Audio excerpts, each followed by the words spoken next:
Masha Allah. Masha Allah. Masha Allah. Masha Allah. Ya haɗe, Allah ya baka matsala. Wani sani. An fito. Masha Allah. Lafiya an ka zo me kawo ka ne yaro? Kaga na zo shigarwa. Me faru? Karan me ka kawo ne? Awakina guda 7. Guda 7 me aka yi da su? Da an kwashe. Sai aka yi yaya ce ni kenan. Yanzu na zo ka tsawatar ma al'ummar gari. Tsawatar da ni. Awakin da aka sace. Ni na sace maka akuya. Ba kai ka sace ba amma ai garin naka ne. Idan gari nawa ne sai ka kawo min kara ka ce an shin duru an sace akuya. An sace ka da musanya kenan. An shin duru ni na sata akuya kana ga an sace ba za a bada akuya.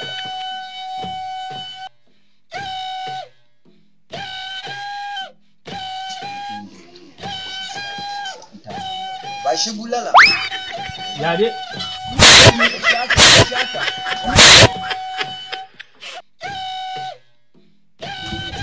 Satan nan yi gaba ɗaya abubuwan da sun daddabace mai wani ne sai ka ce wani ya zama sabon aiki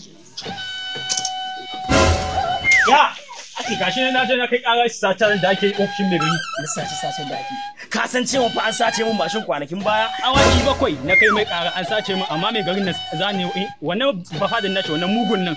shi sai da mutunci. shi mai garin da kanshi yasa aka da ke ka Awaki 7 a kwashin na kai kuma ya ma kai yanzu mai garin na nan yana nan kaje ka na mai rantse da Allah sai na kai kara a yanda kake zaka je mai. dama na ji labarin an ce ana zuwa ana ce mai aini dan iska ne ni barawo ne waye Ni fa ina zargin mai mutum da garin na siya nan fa. mashin din nan ko wata ba ta yi ba kwana ɗaya muke muna kwana tare da ita ba kan gare ba da kai ga ma saboda tsaba koyo kuma yin kashin mu nake boye ta yanzu to na rantse da girman Allah idan mai gari bai a sakaran nan ba in ba na sare mai wuya ba Allah ya yi mun wala Ka je mai a yanda yake.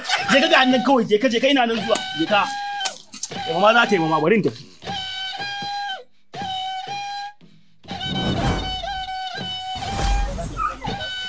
ya zawa Ya kai. ya kai kake tambaya na ina mai gari yake wani mai gari wani mai gari nan wani mai gari nuna wuce Lafiya ka zo. dama na ji labarin an ce kana cewa wai kai ni ne dan iska kana bata mun suna ka kira iyayen mu kana da suna da ga wasu dan iska ne ni mara mutunci ne To yanzu ya aka yi. Allah ne gari ne a jikin ba ya kashe ka ba ayo Allah ya tsine